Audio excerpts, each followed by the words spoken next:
Ryan Maybee is an all-around entrepreneur, a true Kansas Citian, proudly born and raised right here in the heartland. He started his journey in hospitality at an early age, eventually bartending, then owning a couple of his own bars in Kansas City. After those successes, he started learning the history of J. Rieger Company and its impact in our city. Ryan felt obligated to bring the brand back. Oh boy, has he helped do just that. You cannot talk about Kansas City without talking about J. Rieger Company. Now in 28 states and being sold in several countries around the world, this brand is Kansas City. Ryan sits with us to discuss his journey, his passion for J. Rieger Company, and so much more. This is Enterrupt KC.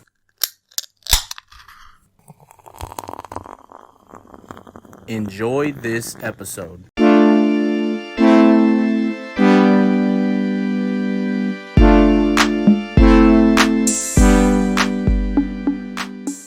Welcome back to Enterrupt KC, the podcast dedicated to people, places, and things right here in Kansas City. I'm your man D-Rod. We got JL, and we got Nick back over there in the corner, man, watching over us, man. Daniel, D-Rod, let's go, man. I am so excited, man, to be here. You know, number one, like, the one thing that I want people to understand is that this is our 30th episode today. Yeah, man. Hey Kansas City, here's your chance to win some giveaways with this episode. All you have to do is pay attention to the directions here, right here on your screen. Make sure you do all three things. And don't forget to tag Enterrupt KC so we can see it. Good luck to all those who participate. This is our 30th episode, man, and it's insane, right? Because I remember being in a basement, fooling around at the beginning of the year. In the beginning of the year, like, okay, man, this is how we can make it look. This is how we could do it. This is whatever. Yeah. And fast forward, where are we at? 8 months? 9, 10. Oh, man, it's October. September. 9 months, October. man. Fast forward 9 months, and we're sitting here in this Kansas City establishment. That's great. Having a drink with.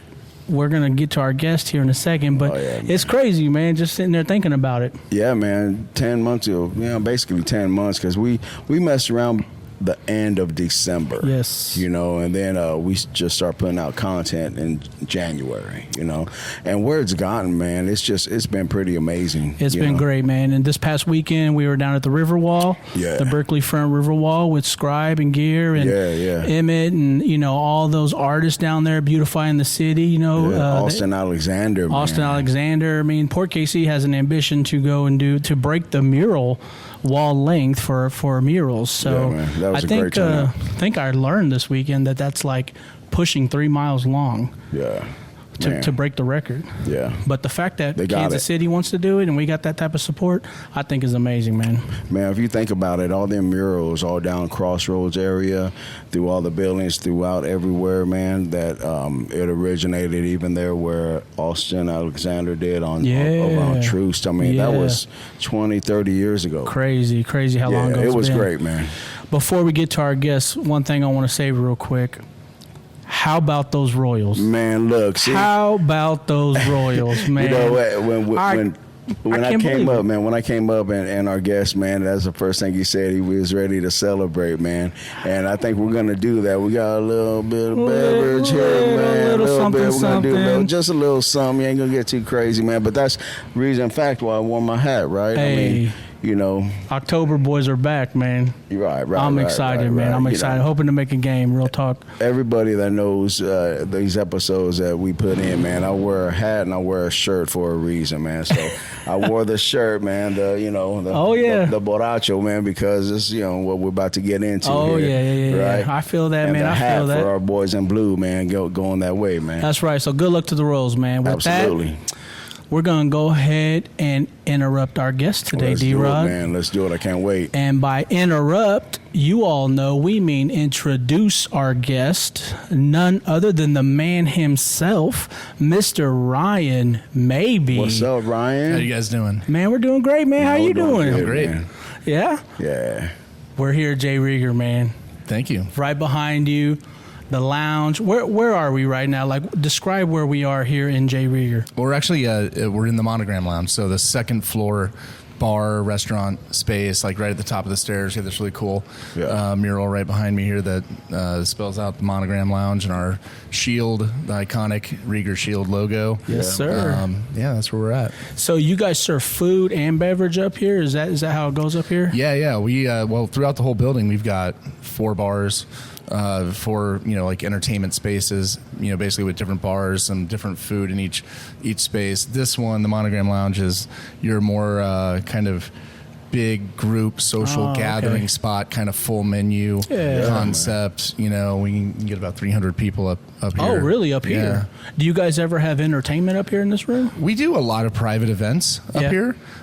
So you will find bands and entertainment of sorts. We throw a huge party on New Year's Eve, and we'll have a big band over around the corner up here, as well in other spaces throughout the whole complex. I'm gonna have to keep that in mind, D-Rod, because I'm always struggling with what do I do on New Year's Eve. And now that Ryan has told us, we actually throw a big party up here. So with that, man, is that like if you purchase a ticket, or anybody who wants to, is it for only the second floor throughout the whole place? No, well, I'm not going to. I probably won't give away too much detail right now for this year, just because we're still we're in year 4, right, of doing our big New Year's Eve bash, and it just keeps getting bigger, and I think we're getting pretty good at it. But we've kind of changed up the ticketing a little bit each time. But for the most part, it's the whole complex. It's the whole building. We're even enclosing part of outside, and so whatever tickets we end up offering will be kind of all inclusive for the whole space, most likely. That's awesome, man. Well, listen, Ryan, thank you again for joining us here on Enterrupt KC. We definitely want to talk a lot about J. Rieger, the bar, here, the building here.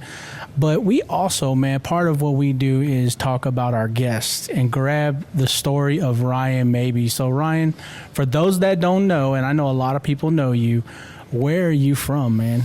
I'm from here. I'm Kansas City. I'm very proud Kansas Citian, but I grew up north of the river, kind of in the northern Parkville area. Okay. Did you go to Parkville schools and all that? I went to Park Hill High School, the original one back before it split into north-south. Okay. I got to ask, man, were you the guy at the party making the drinks for everybody? Back then? Come on, man. Oh, man, I'm trying to think about that. Those are kegers back then. I mean, the thing is, I was in high school. My first job was in a restaurant, so I was too young to bartend, but, I was getting into it at the age of 16, so. Oh, okay. Yeah. What restaurant was it? The first place I worked at was in the Ramada Hotel up by the airport, and I don't even remember the name of the restaurant now. It was a long time ago. But I worked in a few of the hotels up there around the airport, like Embassy Suites, places like that. I worked on the border on Berry Road for a minute. So I kind of made the rounds at the restaurants. Man, don't brag about on the border, Ryan. Don't brag about on the border. I'm not. But all those experiences help kind of mold you and shape you into. Well, I was gonna say, man. So I mean, you said 16. I mean, food and beverage has been a part of your journey. It sounds like for a while. It's really all I've ever done. Really, I mean, as far as career, I've never really had a regular job outside of the hospitality industry. Okay, and so right after high school, you went to college, or what'd you do there? No, I did not go to college right away. I was kind of trying to figure things out, and still 18, 19, I was waiting tables, doing room service. I started taking some community college, college classes at Penn Valley. Just kind of trying to sort it out. But I mean, as crazy as it sounds, I mean, my big aspration was to be a bartender. Man, I love it, man. Man, let's go. I kind of knew all along. Yeah. So, I never really committed to going away to a university or anything like that. I just kind of found my own way. So, that's cool, man. I mean, you go into bartending automatically though, just trying to figure out, you were in hotels and everything and restaurants. I mean, you don't just show up and be like, I want to be your bartender, do you? Back then, I don't know. I did. Believe it or not, that's kind of how it happened. No, so I was living in a house in Gladstone with a couple of roommates, and one of the girls that lived there She worked at the Hereford House down here, like downtown. Yeah, the original one. The original one at 20th and Main. So she worked at the Hereford House, and I wanted a bartending gig somewhere. And she told me about how they were opening up a new restaurant. This was in 1999. Mm-hmm. And I had just turned 21. And she told me about a new restaurant that the Hereford House was opening up in Union Station as part of the, the big grand reopening, remodel of Union Station called Pierpont's. And I'm like, cool, well, I'll go apply. Oh, wow. And so I went and applied to be a bartender there. Really, I had no idea like how unqualified I was. Really? I mean, I went into that scenario overly cocky and so completely naive. Yeah. Especially there, bro. Yeah. I was going to say, Pierpont's is kind of unique, though, right? Isn't it kind of like a little bit of an upper-end restaurant? It's very upper-end. And in 1999, when it first opened, it was a very, very big deal. I mean, just the bringing back to life of Union Station in Kansas City was such a huge deal. Good point. And Pierpont's was this opulent, over the top, super high end, I wouldn't necessarily say fine dining, but it was upscale for sure. Steakhouse, seafood restaurant. And it was the kind of restaurant opening where a lot of like the industry veterans, the long-term bartenders and servers, they want to go work there at the opening because they know it's going to be popular and they know they're going to make money, right? And that's still kind of the way it is today to some extent, right? Yep. And so I went in and applied, really not understanding anything like that, and I didn't know how to bartend. And so I had my first interview, and I'm like, well, that went really well, I think.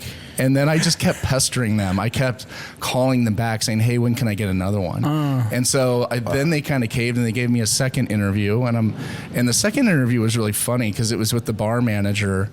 And he was asking me some like really specific things about like single malt scotch and cocktails. I, looking back at it now, in retrospect, I was such an idiot. Like I gave the most ridiculous answers, but I was just honest. I think that he appreciated that. I think he appreciated my, kind of just youthful, energy. Well, and I got hired as an apprentice. I got hired as an apprentice bartender, that's awesome, for the grand man. opening. That's awesome. I was going to ask you, man, would you have hired yourself today? Well, when I talk about how experiences like that kind of shape you and mold you in your future, right? I absolutely have, and I still would. And That's awesome. Absolutely love hiring people who are green, who are young and hungry and enthusiastic, and you can harness that energy. You can harness that ambition to train people if they want it bad enough. They're not jaded or nothing. They're not set in their ways of doing something. Okay, I get that. Yeah. I was thinking about Pierpont's bar, D-Rod, and correct me if I'm wrong, Ryan, but I remember being down there a couple of times. Is it the one with that big-ass ladder? Yeah, the library ladder. Yeah. Man, they're like... I need top shelf. I need top shelf. Like that's. Well, when you're down there, I don't imagine the drinks don't get too crazy. I mean, it's a lot of a scotch neat or. Well, back then, so in '99 when we opened, it was at the height of like the martini craze, right? So I was making hundreds of cosmopolitans and apple martinis and chocolate martinis. Like that was the thing. It was either that or it was like scotch and soda or vodka on the rocks. You know what I mean? Like it was that those opposite ends of the extreme of the spectrum. But it was kind of predated the whole modern day craft cocktail thing. And so I lucked out like timing wise where I got to kind of get that experience of like the late 90s martini craze, high volume, type bar service, and then experience the modern day shift into the more culinary focused artisanal cocktails.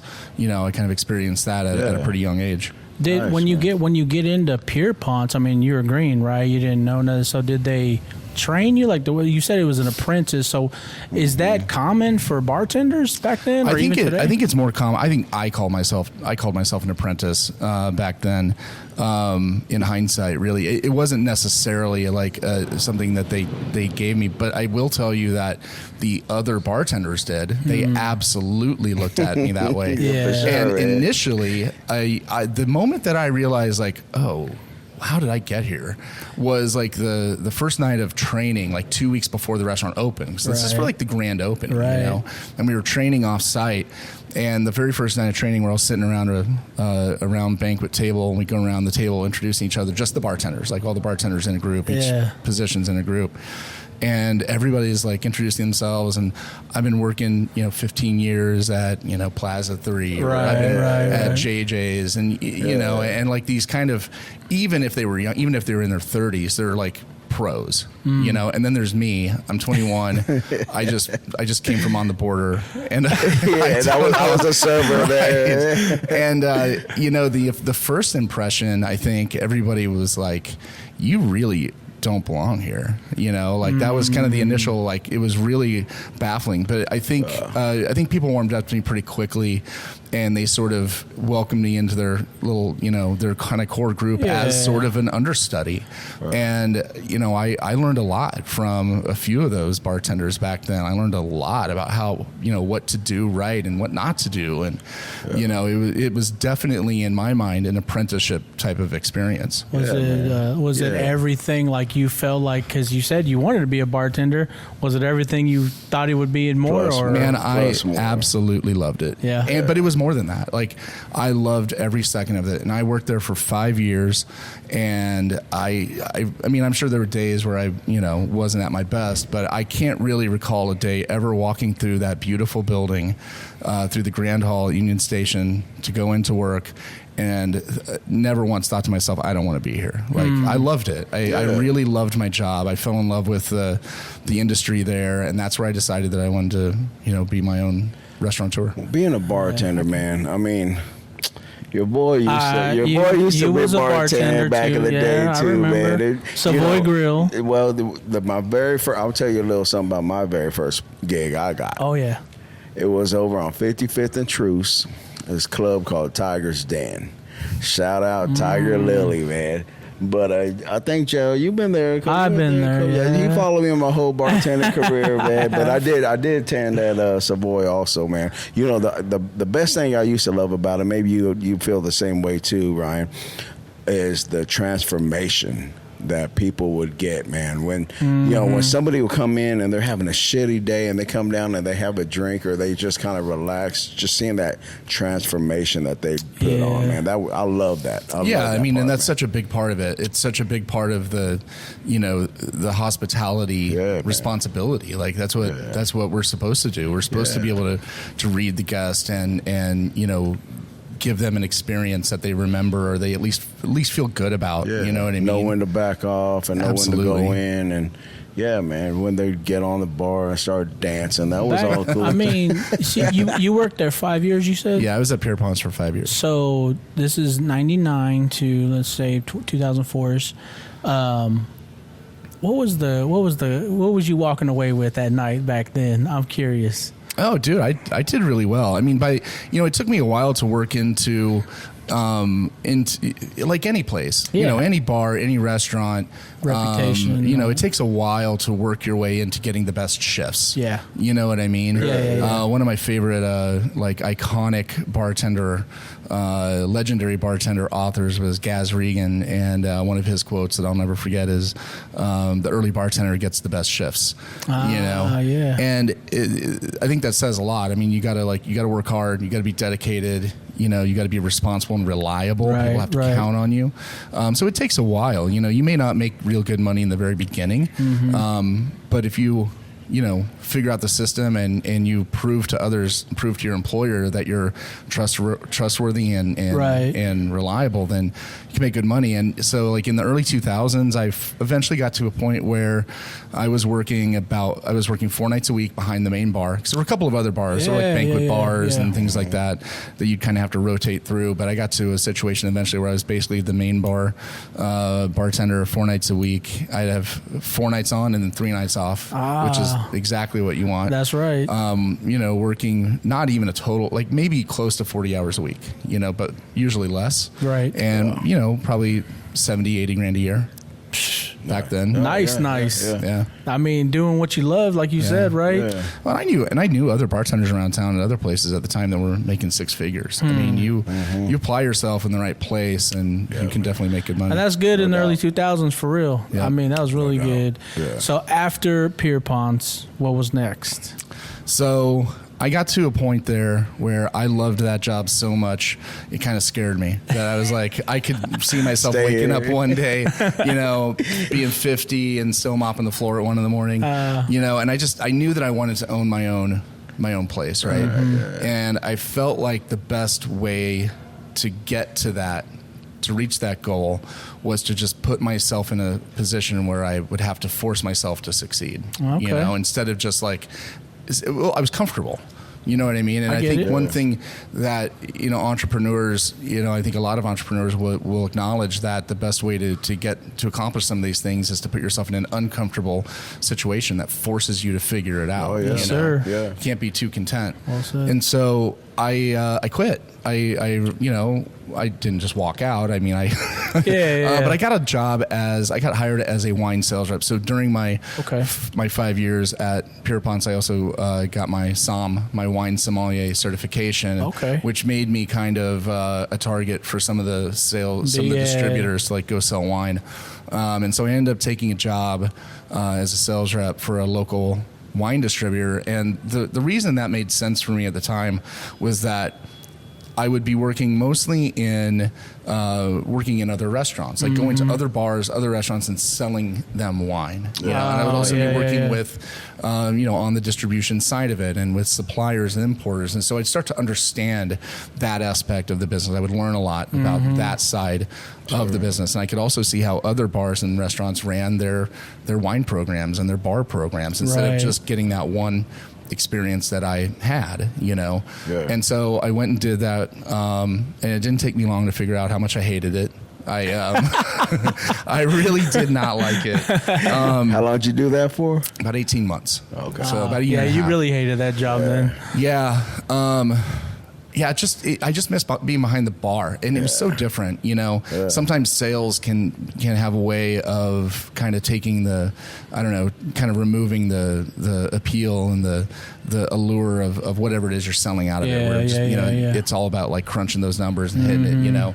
And you can certainly find some rewarding things in there, but I missed it. I missed the hospitality side of it. Were you traveling a lot? No, I was just Kansas City. Kansas City. Yeah, but that was also part of it, like spending all day in my car every day. Yeah.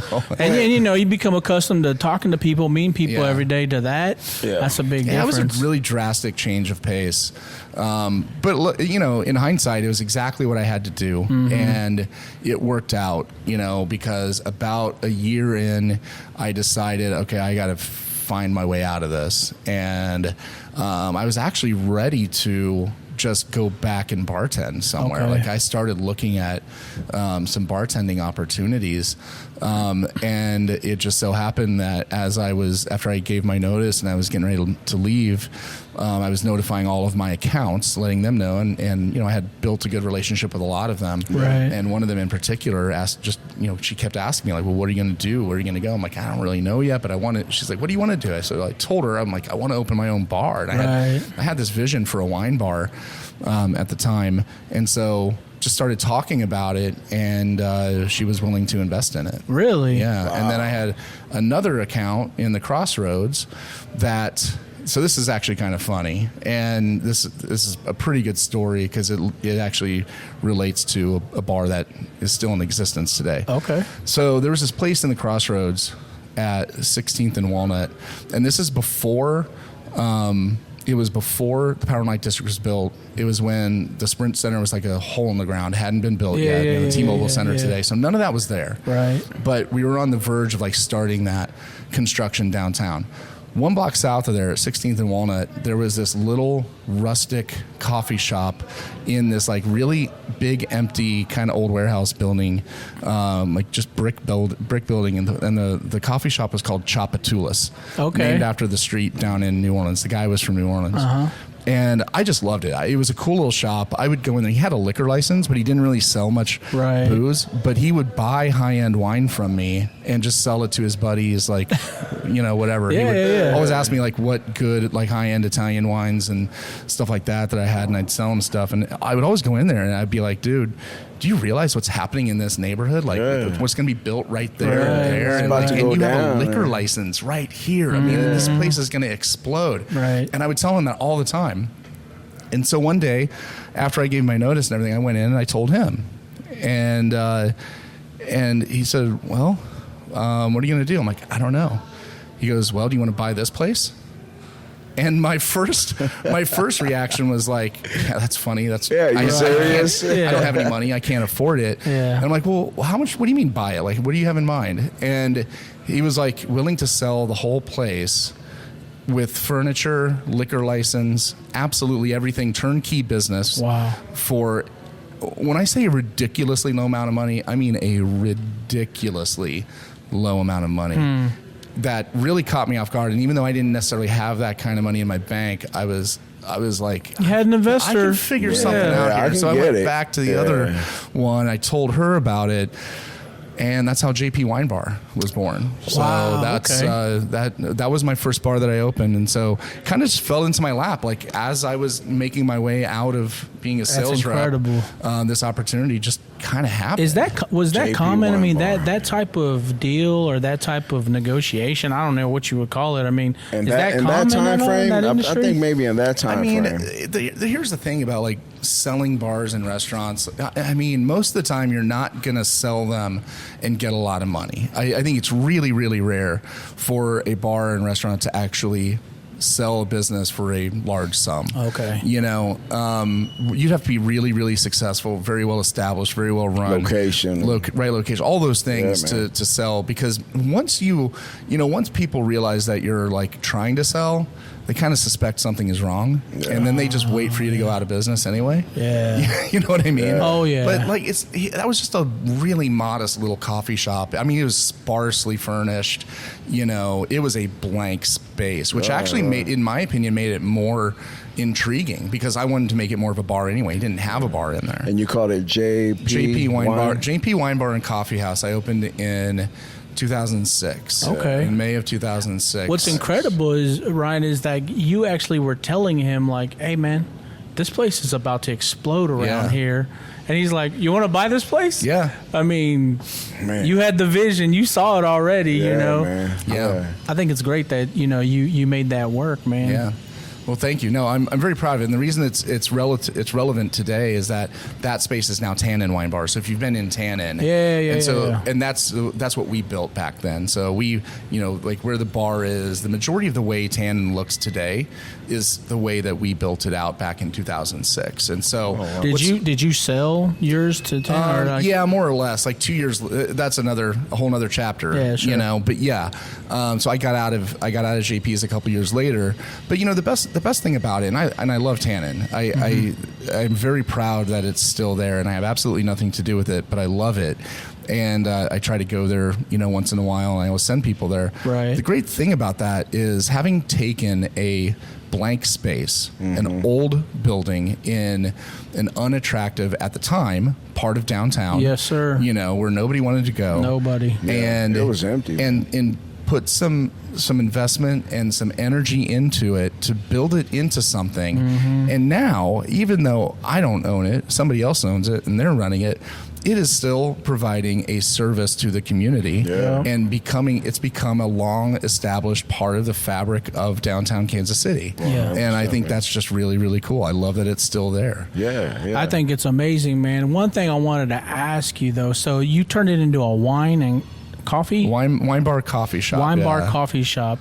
So Did you utilize the same wine distribution company you were working for? Did you say, "Hey, I want to start this business. I'm going to use your guys' product"? It was a pretty big company, not one that you could really do a whole lot without working with. I bought from them, but there's a whole bunch of distributors. That's a complicated part of the business, but there's probably got to be 60, 70 or more distributors in the state of Missouri. Was that one of the first coffee places that serve liquor and wine?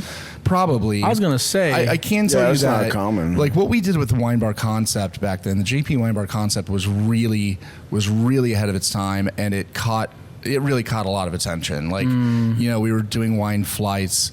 We had a wine pouring and preservation system in there that allowed us to pour really high-end bottles of wine and keep them fresh, so they didn't go bad. So you could go in there and you could get a glass of wine for $30 a glass if you wanted. Right. And it just blew up. It really, really got popular, and it did really, really well. It was a successful business. It's crazy, man. I mean, just in a couple 10 minutes, you told us from, well, I wanted to be a bartender. I went to be a bartender. That's what I was about to say. I basically did a horrible interview, and then you went to owning your first business, man. And started learning all about D-Rod, wine, man. You know what that is, D-Rod? Tell me what that is, man. That is a salute, Ryan. This is what we do with our guests when we hear about accomplishments. Right. Yeah, and even though salute. That was a while ago, salute, man. Salute that's to you. one of many, man. And we're drinking an incredible drink. We're not going to say what it is, but it's incredible. Well, yeah. But so JP Wine Coffee Bar, and then you sold it. What happened after that, man? Interesting. I think when I was younger, when I was a younger entrepreneur like that, I kind of had that same sort of affliction that a lot of young entrepreneurs have, where you just kind of you're always like creating and coming up with ideas, and you just want to quickly do the next thing, And I think I've gotten a little bit more calm now and focused on just building patiently over time. Sure. But back then, before I even opened the doors to JP Wine Bar, I had this idea in my head for a cocktail bar, Okay. And so JP's was wine focused, obviously, and we did cocktails. We had cocktails there, right? And they were all fresh. We were using all fresh juices and trying to make good quality cocktails back then, at a time when that was, using fresh juice and homemade ingredients and stuff just was really unheard of. Right. No one was doing that, and I was just fascinated with that whole concept. And I went to a couple places in New York around that time. So 2005, 2006. I went to a few places in New York that were just really inspiring to me. Okay. And it was a concept that I hadn't seen anywhere. It definitely didn't exist in Kansas City. And I just loved it. And so I wanted to open one here. And so 2 years into... 2 years into JP Wine Bar and Coffee House, I parted ways with my business partner there and started to work on opening Manifesto. Oh, that was that was kind of the beginning of Manifesto. I had it in my head for a while, and just really decided to dive, kind of wholeheartedly into that. What did you want it to be like? What was the difference you created from JP Wine Bar Coffee to Manifesto? It was extremely different, and it was honestly, it was extremely different from every bar in Kansas City. It kind of took the whole. I mean, it took everything and kind of flipped it upside down at the time, and experience is really what it comes down to. And one of the kind of the biggest things about Manifesto at the time was that I kept thinking about how I want my guests to have an experience that resonates with them before they even walk in the door. Right. And what I mean by that is I wanted them to remember the way that they felt when they first heard about it, or when they were first trying to find it or looking for it. You know what I mean? Yeah. Absolutely. The way that we built that business and that concept created this kind of adventure, that people had to kind of go on this kind of wild adventure to even get in. Right. You know, and not in a way that's like, I'm trying to keep you out, but I want you to really want to get in. Want to get in. You know what I mean? Yeah. And I wanted people to have this like wild story to tell, because that's the experience that I had in New York at this bar. Right. And it was just really, really powerful. And so. Do you remember the name of the? Oh, yeah. The bar in New York was called Milk and Honey. Milk and Honey. Okay. Really famous, like super famous, iconic. I think it's still open. It's not, unfortunately. The owner, I got to know the owner as well, and he passed away, unfortunately, a few years back. It's now the original location of Milk and Honey is in the Lower East Side in New York. It's now called Attaboy, and they're definitely maintaining the kind of integrity and concept and mission that Milk and Honey originally set out. But Milk and Honey is no more. Where did you have Manifesto at? So in the Crossroads, 20th and Main, in the basement of the old Rieger Hotel. That's where I opened. So Manifesto. that was basically a speakeasy. It was, yeah. A speakeasy. So, and the thing is, like, I never called it a speakeasy ever. Right. I never marketed that title. I never marketed it that way. I never personally referred to it as such. Sure. But other people did. Yeah. And I was okay with that, you know, because it helped kind of create this Following. excitement and this sense of anxiety a little bit. Right. I literally wanted people to feel like they were doing something wrong. You know? Yeah. And it just helped make it spread like crazy. So did you have like something special that the people, your customers, the guests had to come and do to get and able to get in? It wasn't necessarily that you had to do anything. It was just you had to make a reservation. So that was one thing that was very different than any other. There were no other bars in Kansas City that worked off of a reservation system at the time. Right. And also there was no digital platform for taking reservations for bars back then. And so I had to do everything by hand. Right. I also, so I didn't have a website. You know, social media was still, it was so new at the time that it wasn't all that like impactful. Sure. I do remember having a Facebook page that eventually grew to be really big, but in the beginning it wasn't. But the way that I initially like spread the word about Manifesto is I had these tiny little business cards made that were like half-size business cards. They were like just like kind of 1 inch tall by like 3 inches, wide. And on one side was just a phone number, and on the other side was just the letter M. Oh, and that was nice. it. Yeah.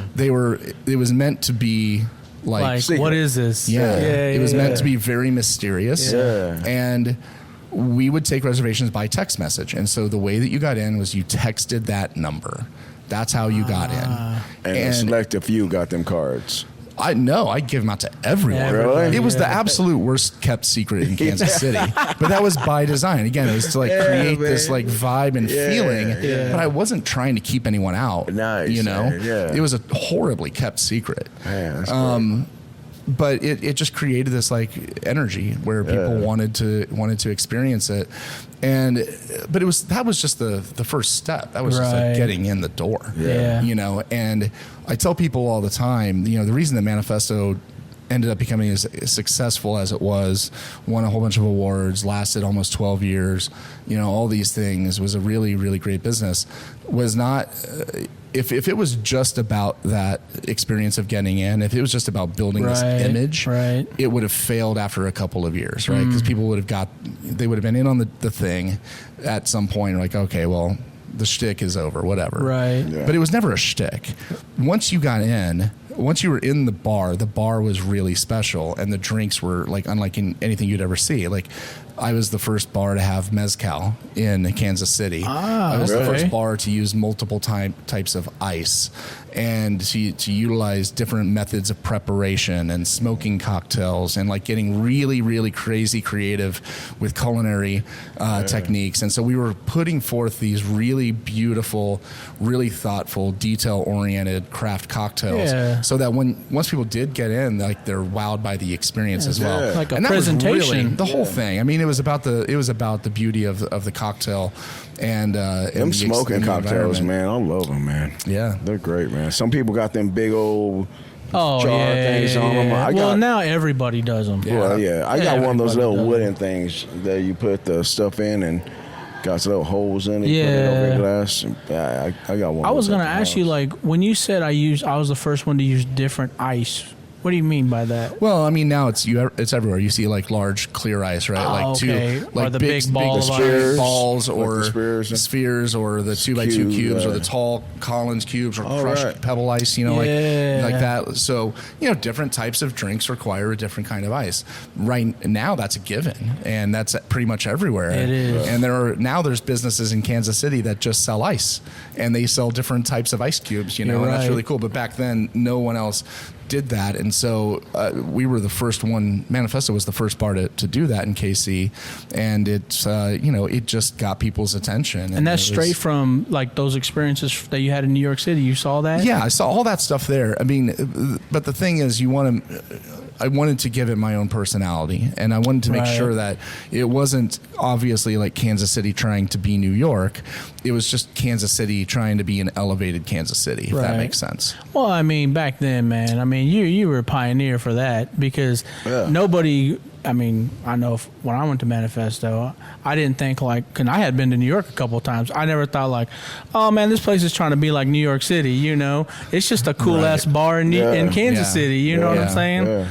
I mean, I'm sure people felt that way as well. Well, I hope so, and I don't think that we would have been as successful and lasted as long as we did if that weren't the thing. And that's the other thing about small businesses. When you start your own business, you always have this sort of idealistic idea or image in your head or vision, for what you think you want to do, or what it's going to be, but there's always an element of, there's an X factor element of unknown that kind of comes into the mix, and that comes from a combination of your employees, what they add to it, and what your customers add to it, and it takes all of those things to paint the full picture, and so it evolves in a way that I think if you are just willing to let it evolve a little bit, it can become a lot more than what your original vision was. So you said, Ryan, this was your bar under the J. Rieger Hotel. So, I mean, just pure coincidence. You're there, J. Rieger Hotel above you, your spot underneath it. I imagine that's when the threads of Ryan Maybee and J. Rieger started coming together a little bit. Yeah, 100%. I mean, Manifesto was the spark that led to the Rieger and J. Rieger, and it was a total coincidence. I mean, I took that space because it was exactly what I wanted. It was tiny and in a basement with an entrance in a back alley on a loading dock by a garbage dumpster with no sign. It was everything I wanted. Ryan, it's straight out to like the 20 mob movies. Like go in the back alley, go to the doorway, knock on the doors. It was 100% that. But it just happened to be in the basement of this really cool old building. Yeah. But I didn't know anything about J. Rieger and Company before I went into that building. That was a complete 100% coincidence. Okay. So talk about that then. So when did you marrying up with J. Rieger, how did that actually happen?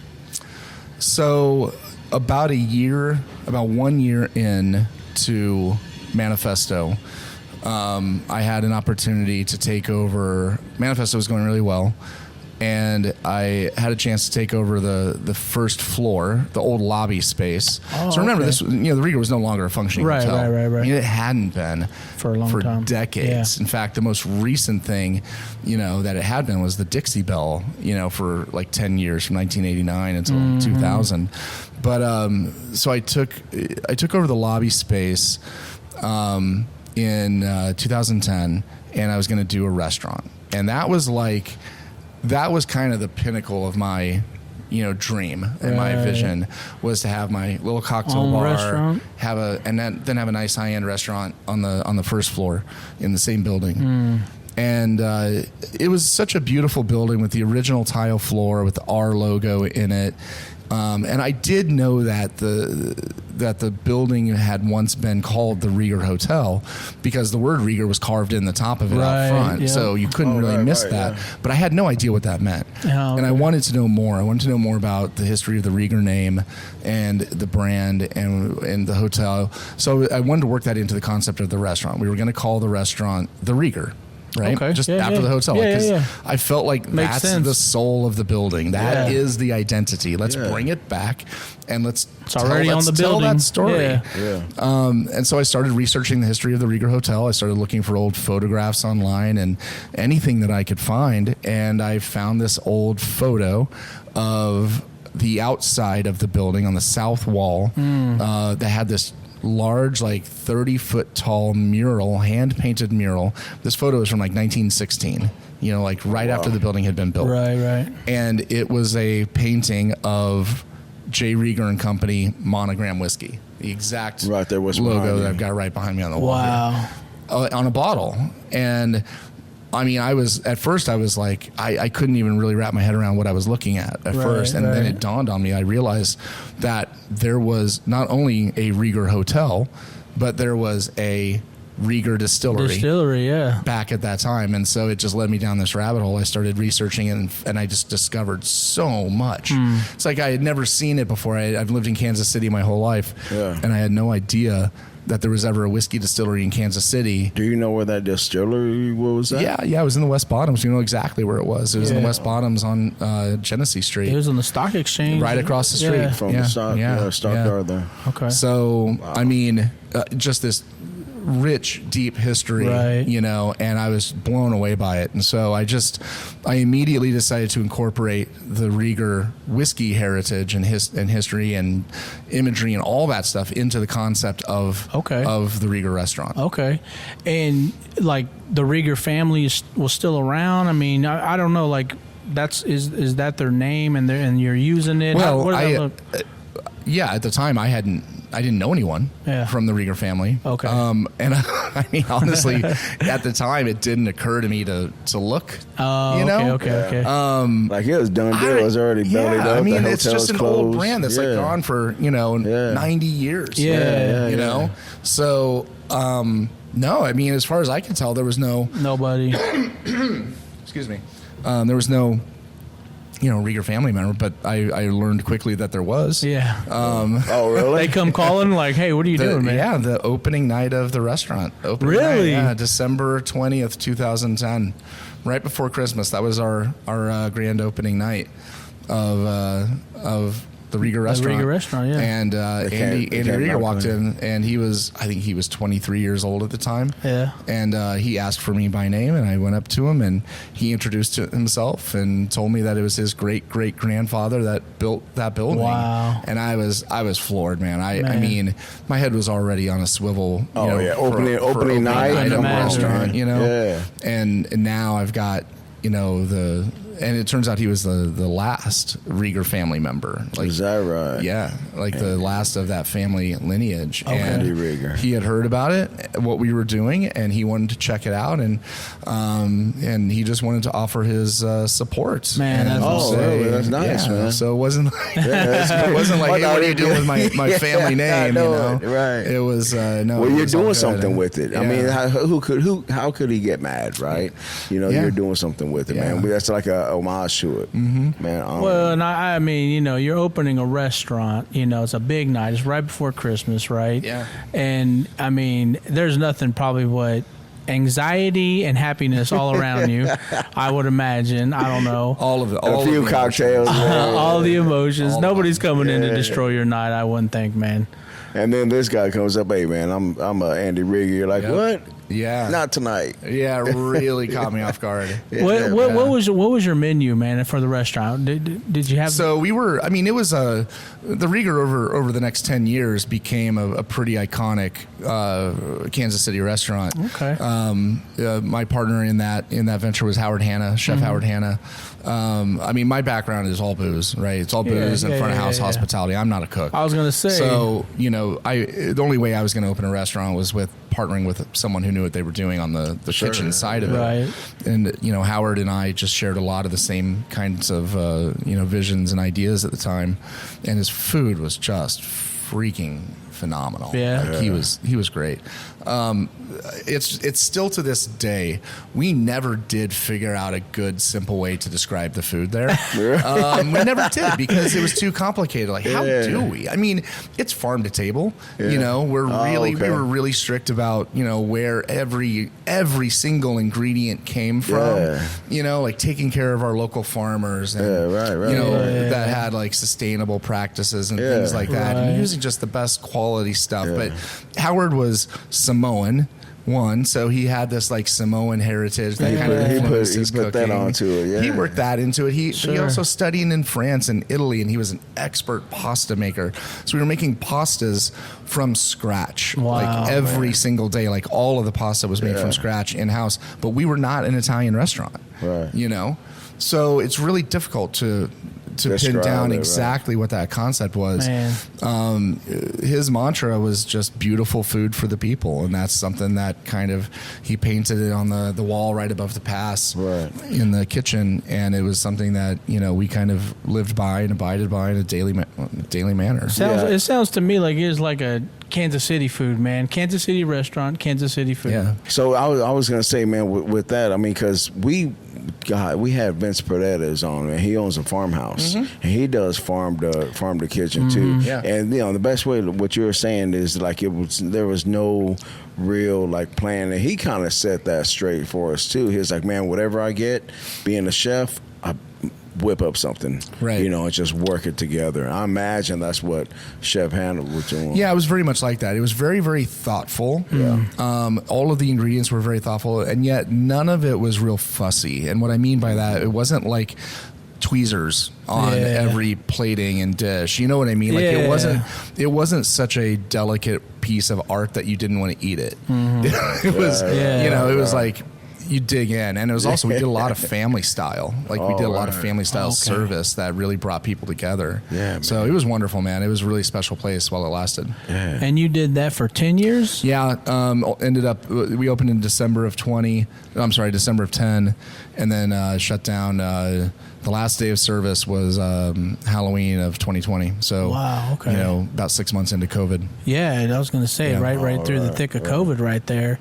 So talk about what sparked J. Rieger, the liquor, the you know, how did this come about? Was the distillery, it was long gone and you helped bring it back to life? I mean, talk about that for us. I mean, it all goes back to that fateful meeting between me and Andy Rieger. You know, from the moment that I discovered that J. Rieger and Company was a thing back in the 1800s, early 1900s, I was obsessed with learning as much about it as I possibly could. Then discovering, you know, realizing just how important it was to Kansas City back then. Like, it was a big company. It was a very big, successful company. The family was influential in Kansas City's early history, you know, and it died with Prohibition. And honestly, man, like, I'm not exaggerating when I say that I immediately felt an obligation to bring it back. Really? Absolutely. Oh, yeah, man, I bet. It wasn't like something I just kind of tossed around like, yeah, maybe one day. No, it was like the second I learned about it, I was like, well, this is what I've got to do. And then I met Andy, and it was like, okay, well, let's go.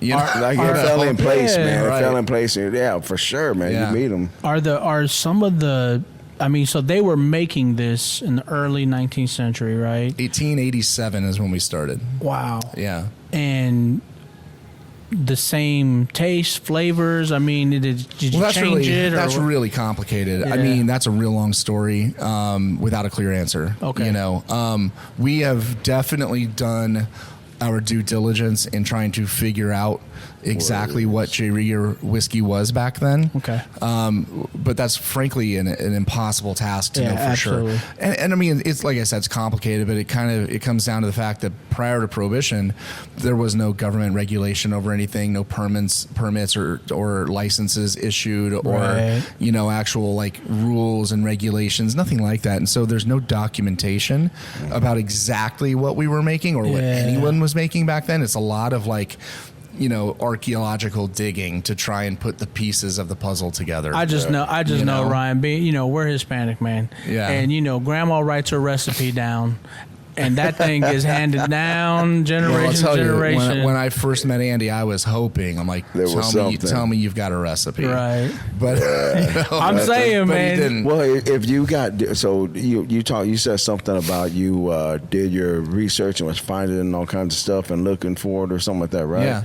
So did you come across any like old bottles or any type of other things We've got a whole bunch of them in our distillery exhibit right below us. Yeah. Really? Yeah. So we've got a beautiful now 3,000 square foot historic exhibit with all that stuff on display. And so we found a treasure trove of evidence of old bottles. Yeah. With labels on them and everything. Some with labels, advertisements clearly showing our labels and pricing. We were shipping it around the country. Yeah.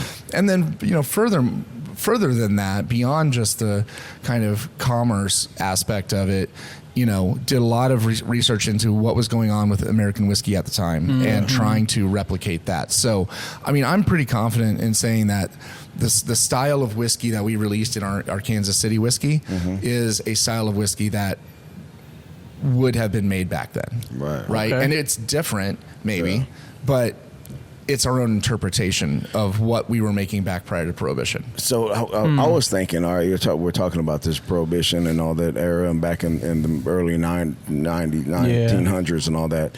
Man, there was, back in them days, man, there was a bunch of mobsters and everybody hijacking and stealing whiskey and selling it and all that stuff, right? Well, during Prohibition, yeah. Yeah, during Prohibition Prohibition was a disaster. It led to, first off, it crushed so many businesses and companies around the country. It led to, and this is really well documented, it led to organized crime. Absolutely. It ultimately, you can make a case, led to the Great Depression. It was the first step in that direction.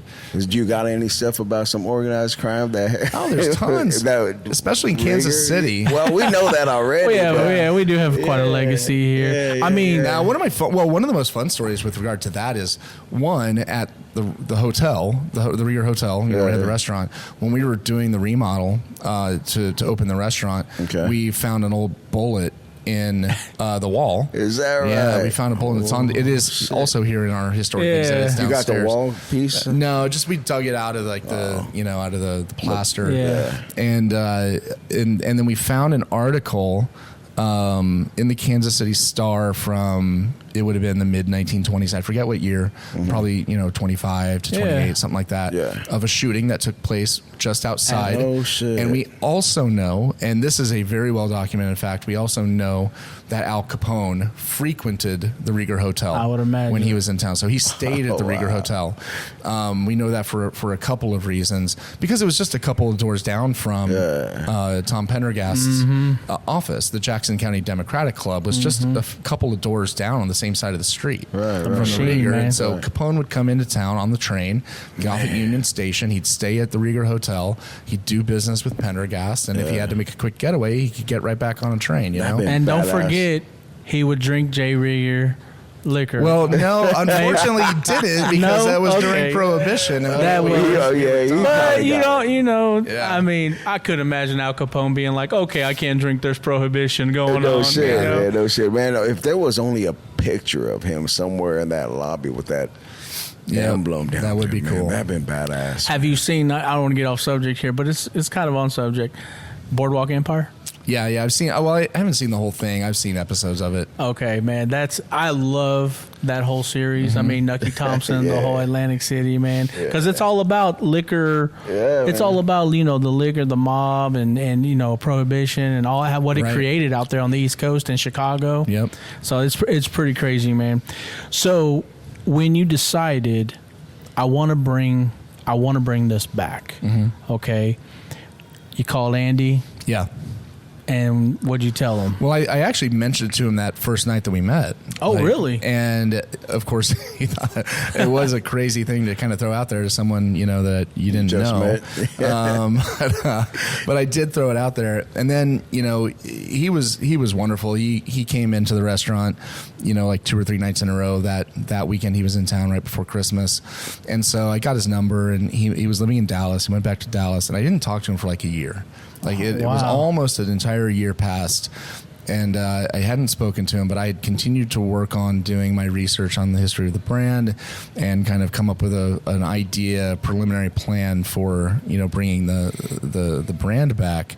And about a year later, I reached out to him. I called him up and I said, hey, are you going to be in Kansas City for the holidays this year? And he said, yeah. And I said, I want to take you out to lunch. I've got something to show you. And so that was when I formally said to him, I'm serious about this. Yeah. And I was dead serious about it, like in some capacity. And I still didn't know exactly what, but somehow I want to bring back this whiskey brand. So let's go. Let's go, man. I mean, what would Kansas City be today, D-Rod, without J. Rieger? Well, and I was thinking about this too, looking at these bottles and even coming down here, so the Kansas City whiskey, man, that's a whole label within itself. Like, I know that everybody knows a Tennessee whiskey and all that, but we're labeled, J. Rieger is labeled as Kansas City whiskey. Kansas City whiskey, man. So what's the difference? How can you describe, is there a difference with that? Yeah, for sure. So during our extensive research into what was going on back then, we found a really cool old law that stemmed from the time before Prohibition, so it stemmed from the late 1800s, that it was customary back then to add sherry into American whiskey. So it turns out that was a really common practice back. Sherry? Sherry. What is that? Sherry is a fortified wine from Spain. Wine, yeah. It's a very specific type of wine from a very specific area in Spain, and back in the 1800s, it was really, really popular in America. And now today it's not. You're probably your only affiliation with it now is cooking.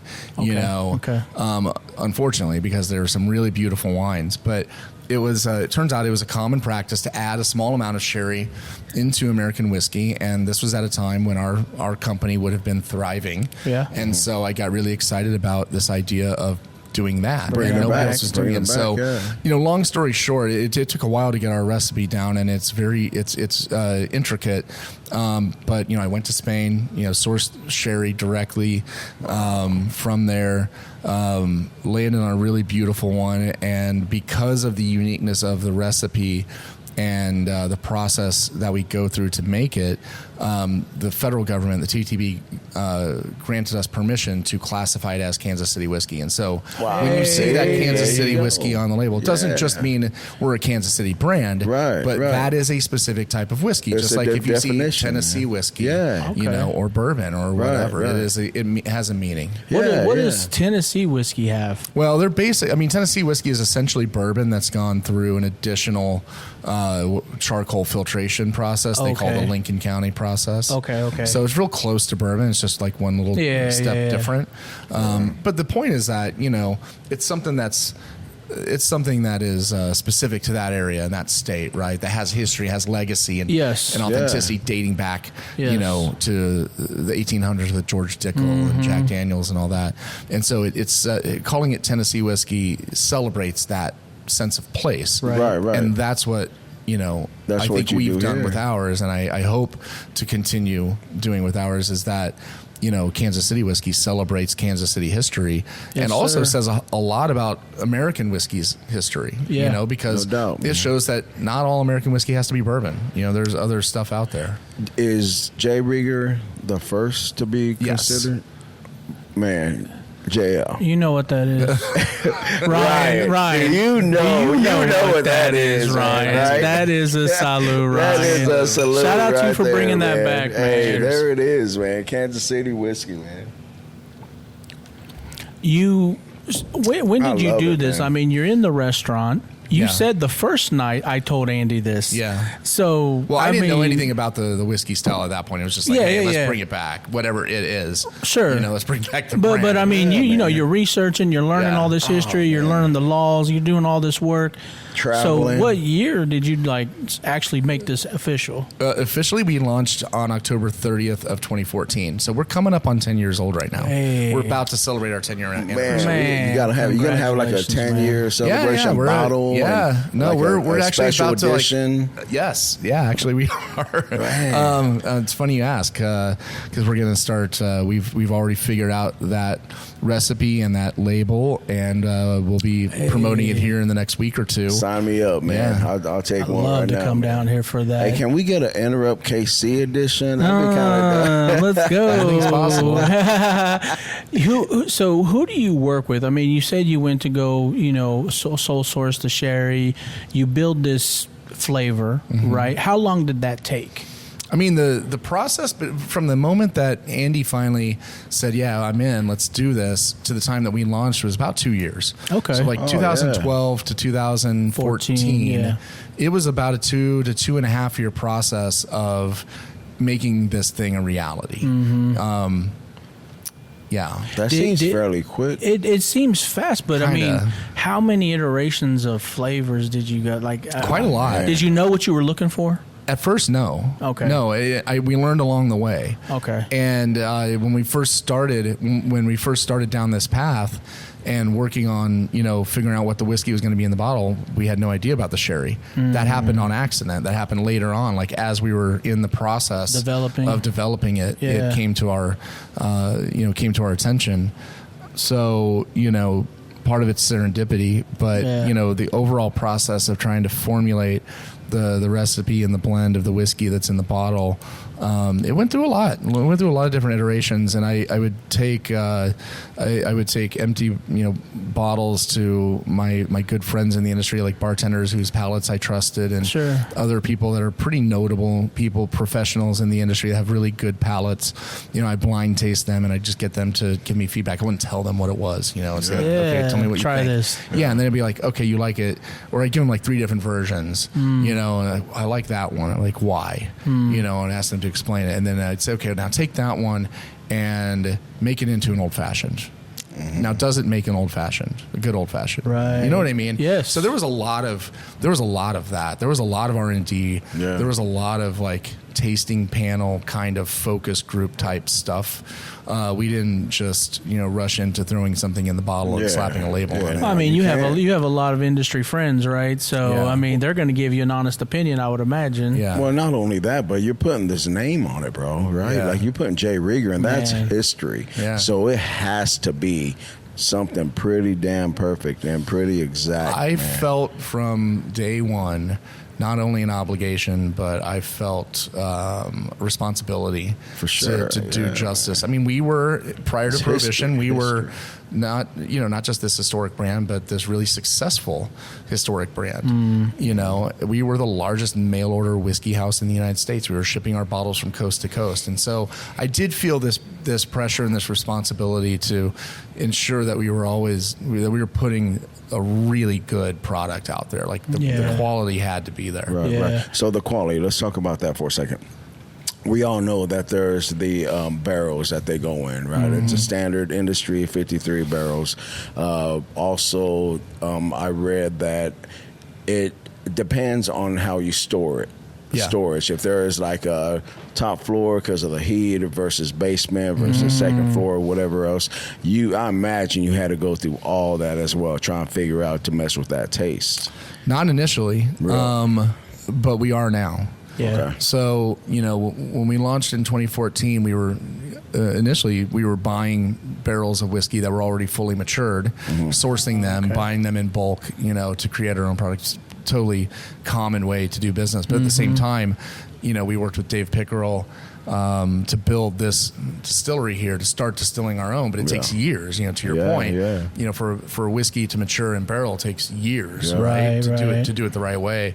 And so initially, when you're only, laying down a couple of barrels a week, maybe a few barrels a week. You ain't got that time. Yeah, and also there's just not enough of a, you don't have enough information, to kind of dig into what you're talking about. But now, 10 years later, we've got 7,000 barrels of whiskey, and we're learning we're learning now like what our space does to it, and we're learning the subtle nuances of temperatures and climate, and those things that affect the aging in our rick house, because what happens right here in this cool little spot in the east bottoms of Kansas City, right next to the railroad tracks, is not like any other. There's no other place in the world that's exactly like it. For sure, man. And we need to understand it better than anyone else, and we need to take advantage of it and make sure that we're respecting like you that said, as well. You're still learning, right? We're learning. We're just learning how this is affecting all this. How did you talk about this building, man? So in 2014, you weren't here yet, right? Were you here? Well, we did start here in 2014. We started not necessarily in this building. We were in the warehouse right next to it. Next door, okay. So we were renting the concrete warehouse next door from John McDonald at the time, and he owned all of this. He owned all this property right here, this building and the lots around us. Okay. John McDonald from Boulevard. Founder. He's founder of Boulevard. Yeah, so when he sold Boulevard in 2013, he bought a whole bunch of property down here in the East Bottoms. Okay. And so we leased that warehouse from him.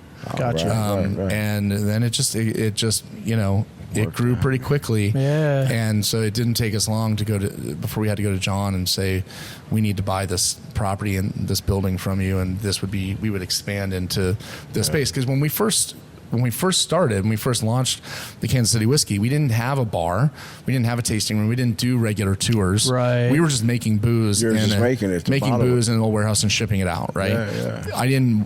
It wasn't important to us at the time for people to come in and hang out at our place. Right. I wanted other bars to carry it and put it in cocktails. Gotcha. And I want people to be able to go to their neighborhood liquor store like Gomer's or Mike's or wherever and buy it off the shelf. Mm-hmm. That's how we built the business.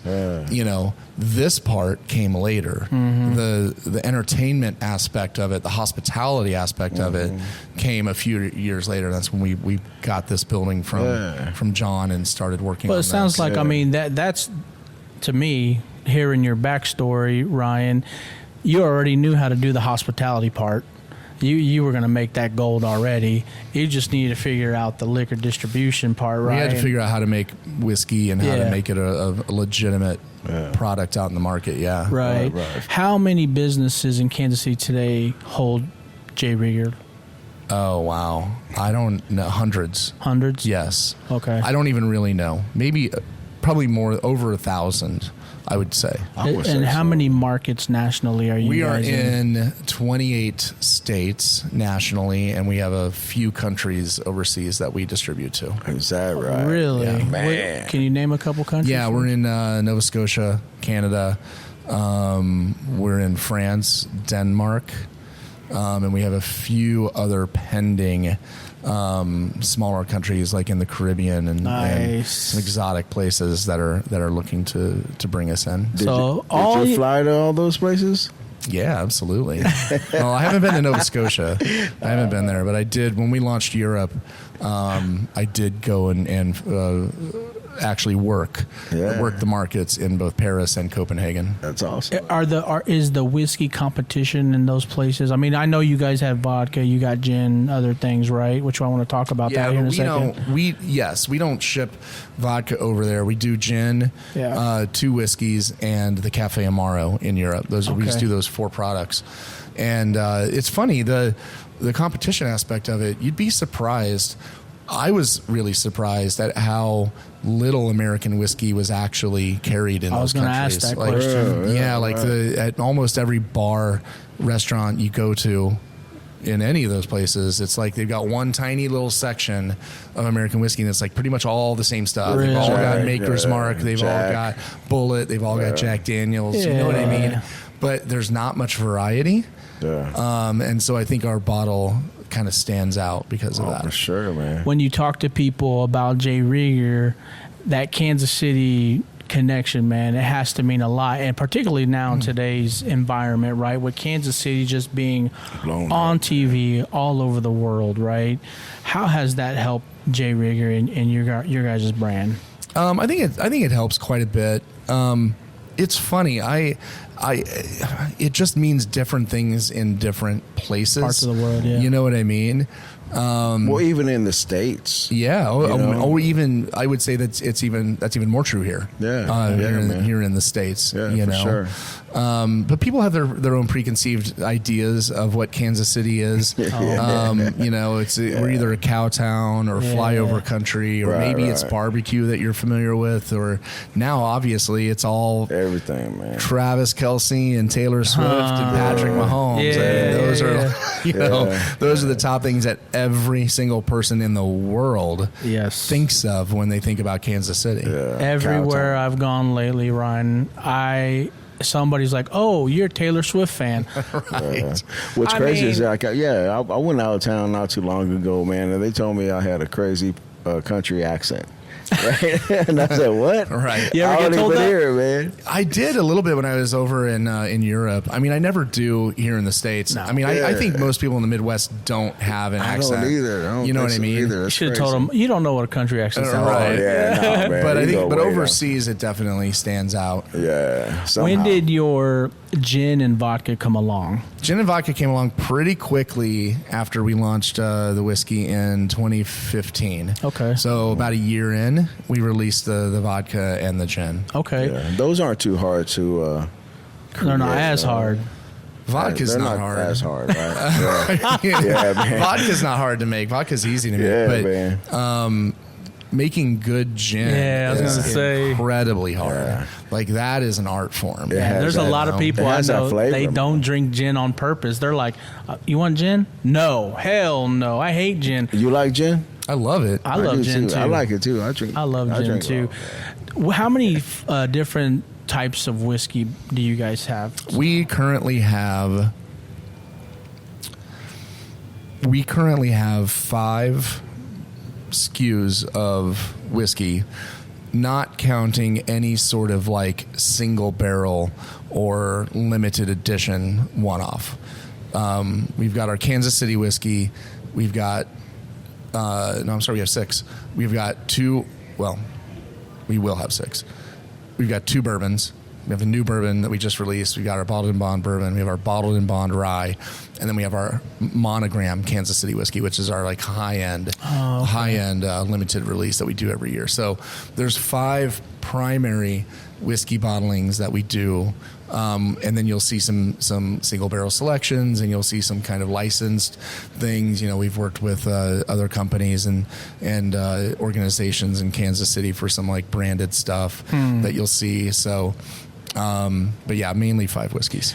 When you go on these, like, because you're on a tasting tour, I mean, do you do this every year? You go on a tasting tour to different cities and stuff like that? You know, I think that the need to go out there and get people to taste it and to hear the story and connect with it will never, ever, ever, ever end. Right. You know? No matter how much of it I do or we do, the need is always there. So yeah, that's a constant thing. That's awesome, man. I wanted to ask you, has anybody ever like straight up been in any, you have to name the city, just been like, man, this shit is horrible? No. Well, I'm not going to name any cities. I do have my favorites, and I have some that I don't care to visit, but I'm not going to name any of them. But no one's ever said that. And look, here's the thing, I don't expect everybody to love it. I don't expect everyone to like it. You know, especially some of our products. You know, the Cafe Amaro is a little bit polarizing. It's not for everyone. Not everyone loves gin. You know, like we talked about. Yeah. The Monogram is one of the most weirdly unique and amazing whiskeys I've ever tasted, but it can be off-putting to some people. So I don't mind hearing that. In fact, I like hearing that because I think it opens up conversation. If somebody says to me, yeah, I really just don't like that Kansas City whiskey, I'm going to ask them why. I'm not going to take it personally. I'm not going to be offended. Right. I'm going to ask, can you tell me more? Can you tell me what's wrong with it? Or what do you like? You know what I mean? I'm just out of... That's my bartender curiosity coming through. Sure. Saying, if you tell me what you like or don't like, it tells me something about you, and it puts me in a better position to be able to give you something that you like or that you're going to be happy with. Right. Because if somebody says, I don't like your Kansas City whiskey, the first thing I'm thinking in my head is like, okay, I'll bet you're going to like our bourbon. You know what I mean? And I'm going to move them to something that they like. And that's the mindset that you have to have. I think I'll like every single thing that's on. Well, I was going to offer up, Ryan, if you ever need some taste testers, man, we are happy to come back and taste whatever you got for you. Anytime, man. Your 10-year bottle, though, that you're creating, okay? Can you describe the flavor a little bit? What is different about it? Oh, so for the 10-year edition of the Kansas City whiskey, it's coming out like in 2-ish weeks. It's same in the sense that it's a blend of bourbon, light corn whiskey, and rye whiskey, just like our regular one. So it's those three blended together, except they're older versions. So they're older barrels of whiskey. Okay. And in addition to the 15-year Oloroso sherry that we use in the original one, we also got some really, really, really high-end, beautiful, rare 20-year Palo Cortado sherry that we've added to it, and it's really deep in flavor and complex, and it adds this really cool character to it. So it's really just it's an homage to this one, but using slightly different whiskeys and a slightly different sherry. But I think that the similarity obviously is going to show through. And when is that going to be available? Couple weeks, but it's super, super limited. Like, we're only making less than 500 bottles. That's microscopic amount. So is that something that people can pre-order, I imagine? Yeah, we're only, I mean, we haven't put it out there yet, but we will here soon in the next week or so. Okay. And it'll only be available here at the distillery. Nice, man. Okay. I got to ask, have you ever thought about J. Rieger tequila? No. Okay. Just wondering. But let me explain why. And I've had that question a million times, and I say every time, we will never do a tequila. I have way too much respect for the people in Jalisco and in Oaxaca that make tequila and mezcal to step on their toes. Okay. I mean, there's so much incredible tequila and mezcal coming out of that area. And it's already over-farmed, and it's already overcrowded with all the celebrity brands and all that stuff. Like, we don't need to insert ourselves into that, you know? Hey, respect for that, man, honestly. Well, even the legalities of it, right? To even put tequila on it, it has to be like straight from Mexico. It has to be Jalisco. It has to be from Jalisco. It has to be 100% blue agave. Right. It has to be bottled in Mexico. A whole bunch of stuff. I went to a place down in Arizona, and they couldn't even call it, tequila, man. They call it agave spirits. Yeah. Right. So that's the I think law. there's a place here that does that now. Some I think. agave spirits, man. Yeah. Let's talk about local competition without naming names. How many brands now are there in Kansas City that do Kansas City whiskey? There are two others. So there's now 3, including us, that do an actual Kansas City whiskey. We were the first, and I don't look at them as competition. I like them both. Yeah. We worked with them when they first, came to us and said, we're looking to Kansas City whiskey. How do we do this? And so we worked with them, and they're making good stuff. So the way I see it is, we never wanted to be the only ones to do it. We wanted to be the first, right? Yeah. And I want the world to know what Kansas City whiskey is, and I want, at some point, someday, when people think about Kansas City, and we rattle off all those things that, that we just talked about, that people think of when they hear Kansas City, I want one of the first things they think of to be J. Rieger, Kansas City whiskey. Just like if I said Tennessee to you, one of the first things you're going to think of is Jack Daniels. That's right. Yeah. That's what I hope for. And I don't know that you can't really get there if you're just trying to, keep it all to yourself. Yeah. We're trying to build something here that's bigger than just us, but it really is about Kansas City. I love that, man. Yeah, man. I know, man, Ryan, there's so much stuff you're involved in, so much stuff you got going on, right? 10 years going on, your creation you're making there. Have you ever, and you're talking to a couple stogie guys here. Oh, so am I. Right? Oh, you are? Oh, yeah. You know, so, man, now, I mean, they're incorporating liquor into cigars, man. Maybe down the road there could be a J. Rieger infused. What about a J. Rieger? We've actually done that. I mean, have you? Well, sort of. I mean, we've given our spent whiskey barrels to some other cigar makers here or cigar stores here that then age the cigars in the barrel. Right? We've done it with a couple of places here in KC that have then put a wrap on it. Yeah. absolutely. I didn't know that. Yeah, and actually for our 10-year celebration that's going to happen here in a few weeks, or a couple weeks, we're going to have a cigar roller on site, which we've had him here before. We've done that before. Man, I'm going to need an invitation. I think so. I agree. Well, I was actually going to ask you earlier when you were talking about your I didn't want to call it a speakeasy, but your lounge down there in the bottom of the hotel, if it was a cigar establishment, if you could, because this is back when you could actually smoke in KCMO, right? Yeah, but, no. The answer is no. And as much as I love cigars, it would have been intolerable down there. I mean, it was a tiny, dark, low-ceiling basement with no natural light or windows or airflow. No, I get it. Have you ever thought about some little portion of this area? I would love to. And Andy and I talked about it a lot when we first started conceptualizing this space. And as much as I really wanted to and still want to, it's just a polarizing thing, for the public, for the customer. We try to be welcoming. We have a large space here. We have to be accommodating to large groups, and so some people are just too off put by it. Yeah. I think there might be on occasions, where we can or whatever, but it unfortunately just doesn't fit into the business model here. I get it, man. I get it. There are some, but the other thing is there's some good cigar clubs and lounges popping up around KC. Yeah. Well, Kendall's been knocking it out for Outlaw for years, man. Absolutely. I mean, we're trying to get him going on Enterrupt KC. If you had to say, these are the things that set Jay Rieger apart here in Kansas City, what would it be? Or just anywhere nationally that you visited? You mean like the company? The brand, the flavor, what sets Jay Rieger apart? Well, I think the first thing, first and foremost is the legacy, the legacy and the authenticity, that story. I mean, I think everyone can connect with the story of our brand dating back to Prohibition and how we brought it back. Absolutely. And everything. It doesn't matter where you are, right? But especially in Kansas City, I mean, people really latch on to that because, it means something. I mean, Bullet in the Wall, man. Al Capone was there, hotel, man. Yeah, I mean, so people really latch on to that story of revival, resurrecting a brand from the dead 95 years later. It's exciting. So that's probably the biggest thing. And then outside of Kansas City, that means something as well. But I think the differentiation with our whiskey and establishing a category all to ourselves, and that flavor profile with the addition of sherry is just so unique and so special.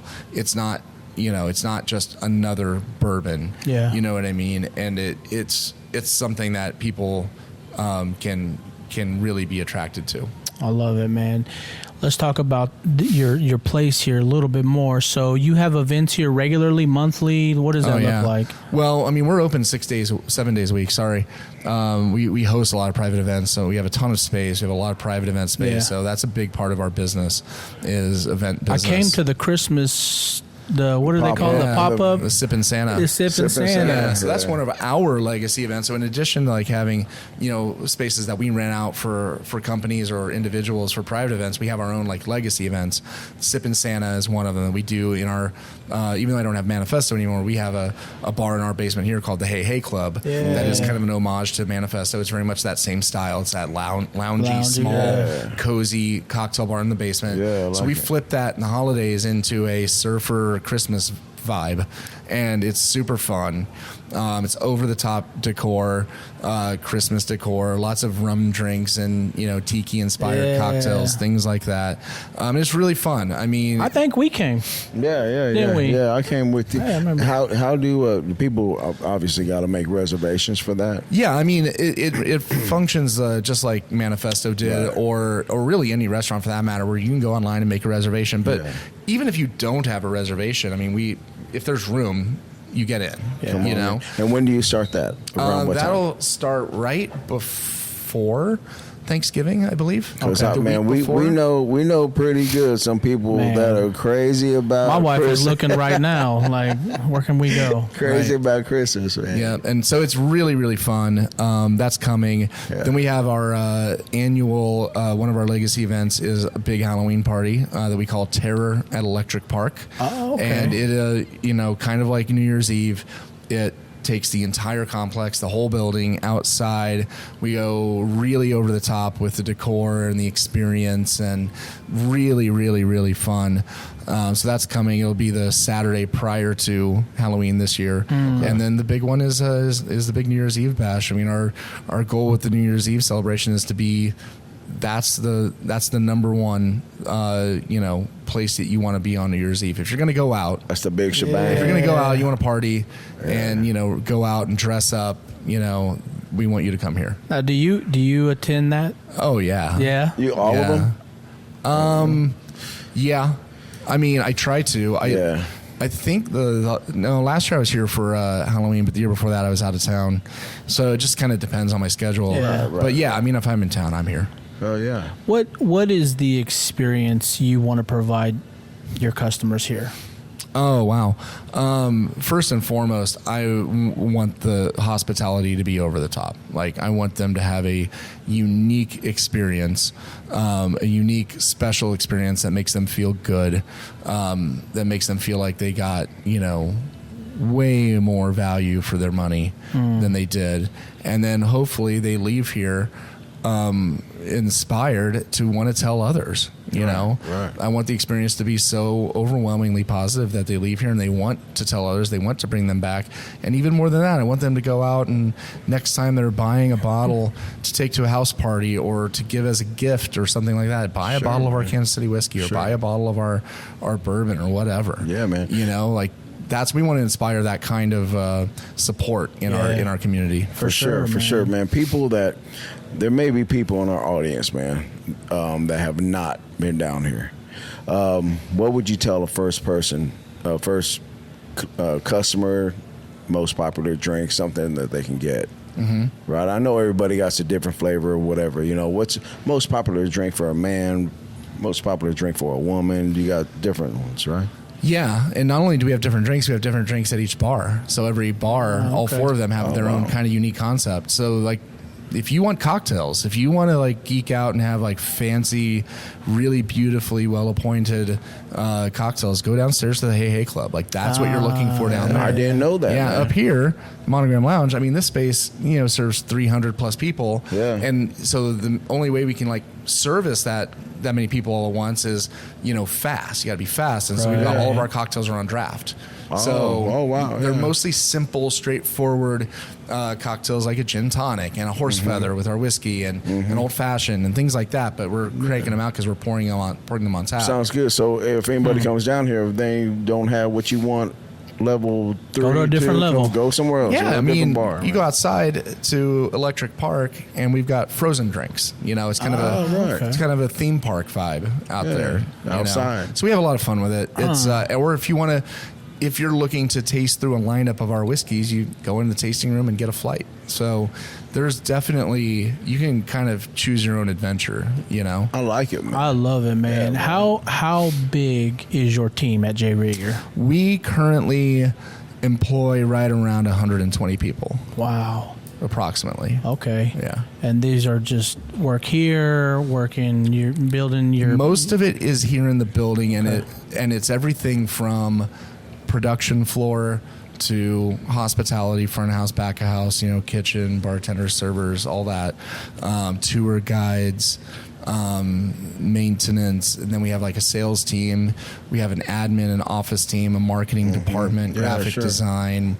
I mean, I've seen that you guys I came across it. You guys got a TikTok? You guys are on social media? We're pretty active on social media, and we're getting better at it, I think. We have a full-time guy here who does all that. We do videography, photography. We have a YouTube channel. Nice. So that's all J. Rieger Co, man. It's all J. Rieger Co. Okay. That's the handle for everything is J. Rieger Co. There you go, man. Hey, buddy. Is there any thinking about, because you seem like the guy, Ryan, you were just saying earlier, I was thinking about this, I was thinking about that, I was there.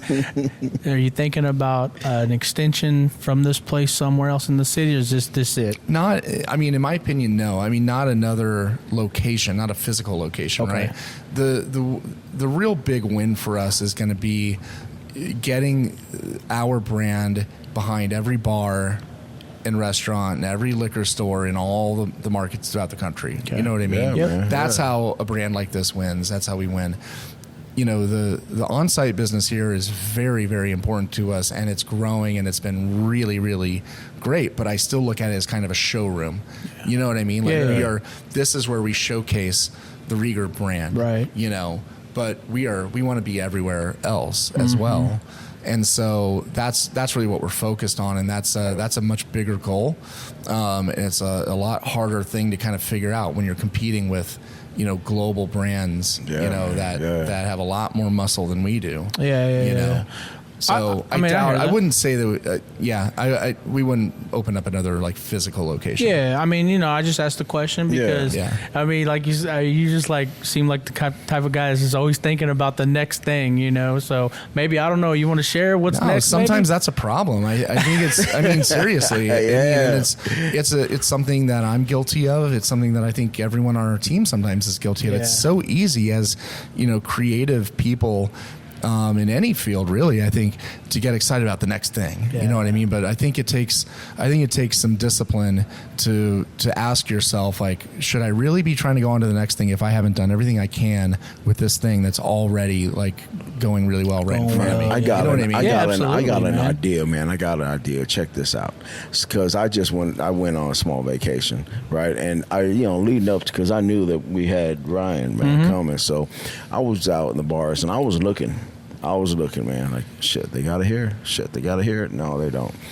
Man, what would be badass if you can get them on airplanes, man? Right? That would be totally badass. That'd be badass. That's my point. Man. Like, that's what we need to do. That's what they. So hey, let me throw that out there, man. It's hard. It takes a lot of money. FAA's like really? Yeah, I mean, I'm sure it does. But yeah, I mean, but even getting into Whole Foods nationwide, getting into Costco, getting into huge hotel chains. You know what I mean? That takes an enormous amount of focus and energy, and then sometimes money. Yeah. So but those are the types of next steps that we need to accomplish in order for our company to grow. Well, it makes sense, like you said, with the big guys. Right. Sometimes just the right connection. Yeah. The right connection. That's awesome, man. Well, I think this is great, Ryan. I mean, we love the fact that, you guys are a Kansas City brand. We've been here a number of times, came up here, enjoyed ourselves up here, went into the basement, enjoyed ourselves in the basement. Yeah. You got knuckleheads right across the railroad tracks, really. I mean, that has to help. Yeah, it's great. He's a really great neighbor. Yeah. And there's, I don't think all of our customers necessarily overlap, but there are some that do. Yeah. And the cool thing is, like, we'll get people in here that are going to a show over at Knuckleheads that have never heard of us before, didn't know we were here, and then they come in and they have a great time. You know what I mean? And same goes the other way. Like, we'll have people that are coming in here to take a tour, and they're like, what is that cool looking spot right across the railroad tracks, Yeah. And then they'll go see some live music. And so it just adds to that, that Kansas City experience. As much as you travel, man, and you go to all these places and all these other countries, I was thinking, sitting here, what is it that, if you want to say it, what would you drink if they don't have your... Oh man, I guess it depends.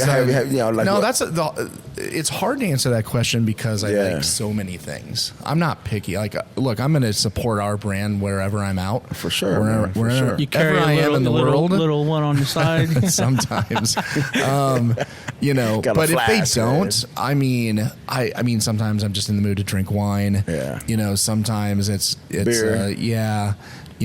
I love tequila. I love mezcal. That's good. I love a margarita, good margarita. I should have brought the mezcal. I love a simple gin and tonic or a Negroni. I mean, I sound like an alcoholic right now. No, hey.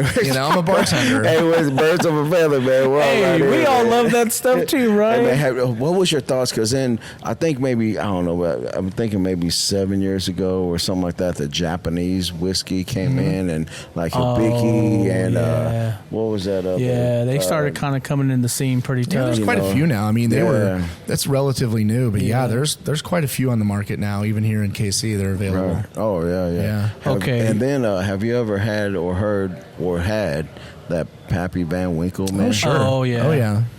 What you think about that? It's really good bourbon. Yeah, man. It's not thousands of dollars a bottle good, but I mean, that's what they want for it, man. I know. I was going to ask you that price point. Yeah. What's the highest price point you have on a bottle? Highest price point that we have as far as an SRP is our monogram, Okay. the black label monogram Kansas City whiskey, and that's about 120. 120? Yeah.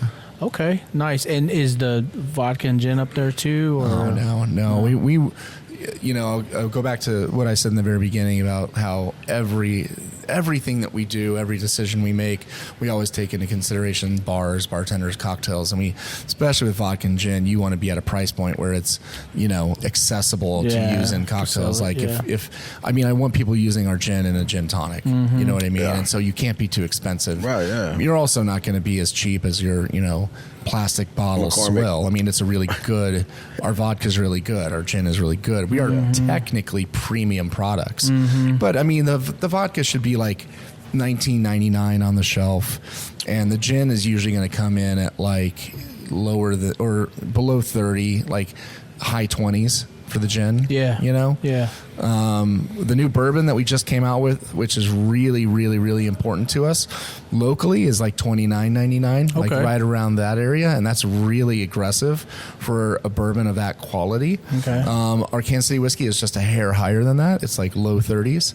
So I think that's one thing people need to understand and appreciate. You got not just are your Kansas City brand and you're really good, but because you're local, they get it at a price that is cheaper than somewhere else because the shipping costs and all those things. Yeah, right? I mean, they're going to be a little bit higher in other markets, but we have to kind of work on that to get them down. And, and we have to kind of, you know, play that game a little bit. Absolutely. But overall, I mean, it's not. I mean, you can go to places like New York and DC and Chicago, and you're going to see our stuff on cocktail menu lists. Okay. How many awards have you gotten? I don't know. A lot? Yeah. Oh, really? Yeah. I mean, I'm not trying to. Yes, I don't know how many. I mean, and some are more meaningful than others. You know. Yeah. We've definitely like won a lot of like local accolades. You know, as like best distillery or best, you know, best whiskey or best horse feather, things like that. And it's always great to get that kind of stuff because it's like voted on by, you know, your peers and people in Kansas City, which is really cool. That's awesome. You know, but then there's some like global spirits competitions where we've done very, very well with some of our stuff. Like our Kansas City whiskey just last year won best overall American whiskey and one of the most, you know, like lauded American whiskey awards. So that was big. Yeah, man. But I don't have a number. I don't know. No. Okay. I didn't know, bro. I just wanted to ask. You know, I imagine. Let's transition here a little bit, Ryan's wrap this up. All right, couple fun questions, okay? Yeah. Before we get into Kansas City versus. So, what is your favorite cocktail? Like your go-to cocktail? You know, I could probably answer that question differently on any given day, but right now I'm just going to say a horse feather. Horse feather? Yeah. Okay, how do you make a horse feather? Rieger whiskey, ginger beer in a tall glass over ice with a lot of Angostura bitters over the top. Okay. Like 6 to 8 dashes of Ango and a lemon wedge. That's it. Let's Simple to make. You can make it at home. Yeah. So we had ginger beer. So we had Scribe, the street artist here in Kansas City a couple weeks ago, and he made, Ryan, rum, homemade rum out of bee honey. Yeah. It's like Interesting. it was incredible. Yeah, but it was he good. gave it to us on ice, and then he poured ginger beer over it. Yeah. And we just were drinking it like right here. We're drinking with you, Yeah. and we got a refill and everything. Yeah, we we were drank like, the whole this is bottle, really good, man. man. We drank the whole And bottle. he said it was his first batch. That's cool. It was really cool. Yeah. I'd love to. Really- I mean, I would be asking him so many questions right now. Yeah. Yes, Like, Scribe, man. We know you're Shout out watching Scribe, this. man. Holler at Ryan. Come down to Ryan. We can talk to Ryan. Man. Favorite cigar? Ooh. Look, depend. I'm going to go with Padron Anniversario 1964. You are a stogie guy. Yes, sir. That's okay. So, are you getting that locally? Or are you getting it mailed to you here? I mean, I don't smoke them that often. Okay. I probably have a couple at home right now. Okay. What I love about that cigar is that it's just so perfect. It's so perfectly made. Such a great flavor profile and everything. But it's not like crazy expensive, and it sounds so fancy. You know, the Man. Anniversario 1964. Like, where do I get that? But they make Padron. Yeah. I mean, it's awesome, and it's really not that expensive. No, It's yeah. like $10, $15, something like that. can't help notice you're a tattoo guy. I got a lot. Describe your last tattoo. Oh, interesting. My last tattoo is a massive piece that goes from my right elbow up over my right shoulder, almost up to my neck, and it is a very complex interpretation of the Stoic virtue of memento mori. Oh, okay. Yeah. Now, if people don't know what that is, what is that? So, the Stoics, the primary Stoic belief is memento mori, which interpreted means just remember your death, right? Or acknowledge that you're going to die. And by living every day with the knowledge and acceptance of death, you are, meant to live it to a more full, to the fullest, right? And to be happy and do good, right? That's the basic gist of the virtue. Now it's represented visually historically by three components. There's a skull representing death. There is a flower or a rose representing life, and then there's an hourglass representing time. And I worked with this really amazing local artist who does just incredible line work, and it's all black shading and just really intricate. And I explained it to him, and he was like, I love this, and I want to do my own thing. And he did something, he did a design that he drew that was not at all what I was expecting. He really, really did his own custom variation of it, but it's badass. That is badass. You want to give him a shout out, man? Yeah, it was Christopher Stubbs, formerly of Time Walker Tattoo, and now he's got a different art X form, I think. Okay. Yeah, he's awesome. Yeah. So he probably has that on his page or something. Yeah. He's got follow his Instagram account. I think it's Art X Form or something like that. But you can see his style is so unique, and it's all black, all of it, with like really intricate line work and shading and a lot of filigree. A lot of movement. We'll have to check that out. A lot of flow and movement to his pieces. Very like kind of organic looking. Right. It's very cool. Anyway, that's my most recent one. I'm working on my first tattoo idea, so I'm still trying to get there, Ryan. Don't judge me, bro. I want to know what it is. Well, it's going to be a lion. I just don't know what it looks like yet.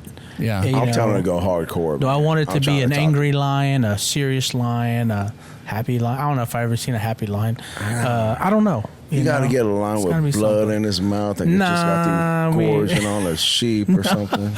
Chasing something. All right. Best movie with a bartender or bartender movie? Your favorite? Oh, man. Come on. They don't make them no more. Oh, man. That is... honestly, I mean, The Shining. The Shining? Yeah. Yeah, when they're in the hotel. Yeah, I remember. I mean, it's crazy and dark and weird. Yeah. But I mean, I almost said Cocktail. It's just a little too obvious. You know what I mean? Come on, Tom Cruise. I like The Shining, man. Yeah. Tom Cruise. That era, well, it goes on and play with Jay Rieger Co, man. Yeah. That time frame, man. I actually I did an event a few years ago. I did a Rieger event that was super cool at the old Stanley Hotel in Colorado, Estes Park, Colorado, which is where like the story of The Shining was inspired. Yeah, man. Yeah, that's dope. I was thinking about the movie Cocktail. Okay, because you said it, and I was thinking it, but. I mean, did Tom Cruise really do all that shit in the movie? I think he did, actually. You think so? I did too.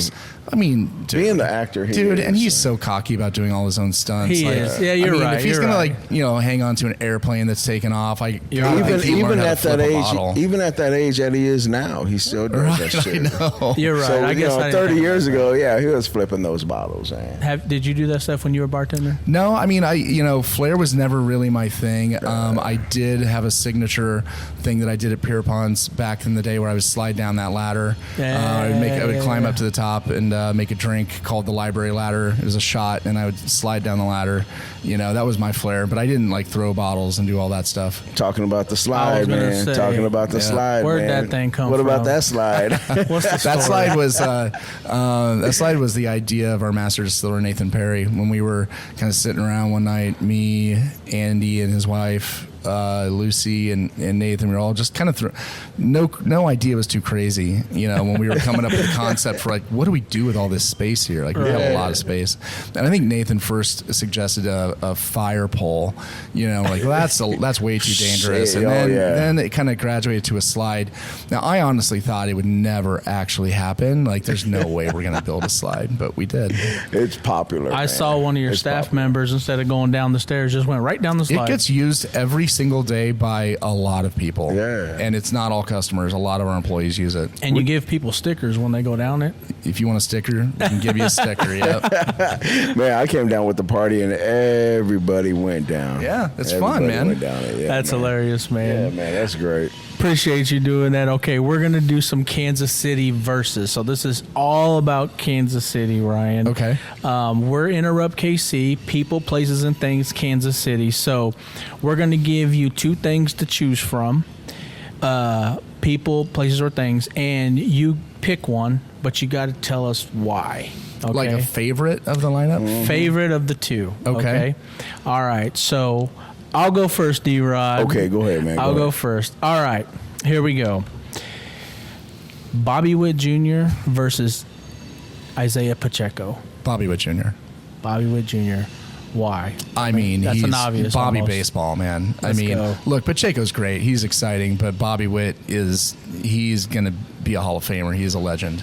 And, got the batting title this year. He already got the batting title. He is so much fun to watch, man. And I'm a huge baseball fan, so yeah, Bobby all day. You go to Royals games often? I wouldn't, not often enough. We get a downtown stadium, and I'll be going a lot more. Let's go. Yeah. Let's go. Oh, yeah. Okay. Westport Flea Market versus Tanner's. Oh, man. If I want a burger, it's the flea market. Right. That's why. So flea market for the burger. Hey, Let's man, go. they're voted best burger. Been there for 20 years, Yep. man. Rob Riggle or Eric Stone Street?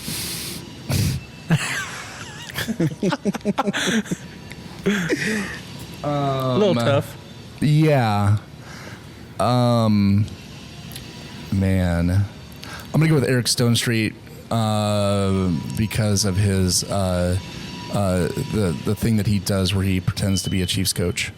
Love that. Yeah. During training camp? During training camp, he's like He's not Andy Reid. He's like Randy Reid or something like that? Yes, yeah. That shit is hilarious. And the first time I saw it, I didn't realize it was him. Like, he was, in character so strong. Like, I thought he was like an actual coach on the sidelines. No doubt. You're right. He does look like Andy Reid, though, when he does it. All right. Garozzo's Italian restaurant versus Casconi's Italian restaurant. I'm gonna go with Garozzo's.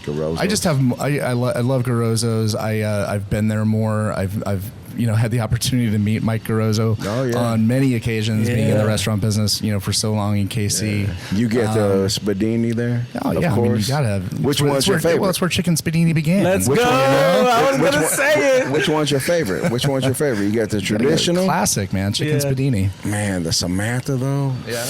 Oh, man. Yeah. All right. You're a Kansas City guy, man. You grew up here. You got to appreciate this. Oceans of Fun versus Worlds of Fun.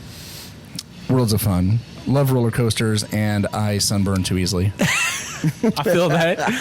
Which Timberwolf? Yeah, I mean, if you want to get whiplash and a concussion all at once, sure. Everybody says that. Everybody says that shit, man. Okay, I think I know the answer to this one, but I'm asking you anyway. Golden Ox Steakhouse, Hereford House Steakhouse. Well, man, I think Hereford House just closed the one out south too. That's been there forever, and sadly, the original one is no longer there. So, well, the one in Zona Rosa is still there, right? Yeah, I mean, part of me wants to say Hereford House, but I think that what the Golden Ox has done in the West Bottoms is really cool, and I would probably, send someone there now, or recommend it, or go there. Want to go there right now? Yeah, man.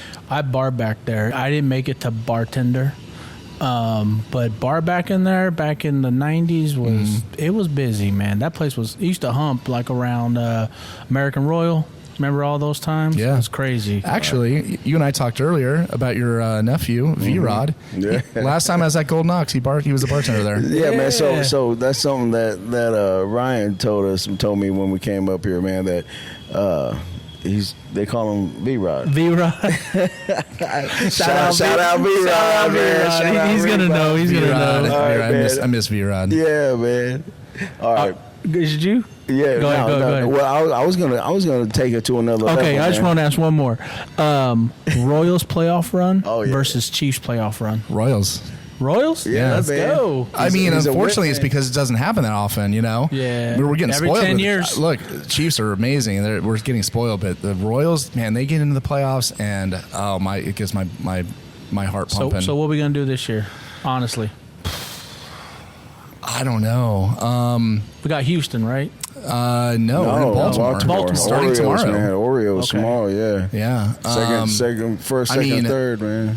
Yeah. I mean, I'm gonna say we're gonna take 2 out of 3, and we're gonna move on to the next round. Let's go. I'm with you, man. Bobby's gonna make some magic happen. I'm down with that, man. Make it happen.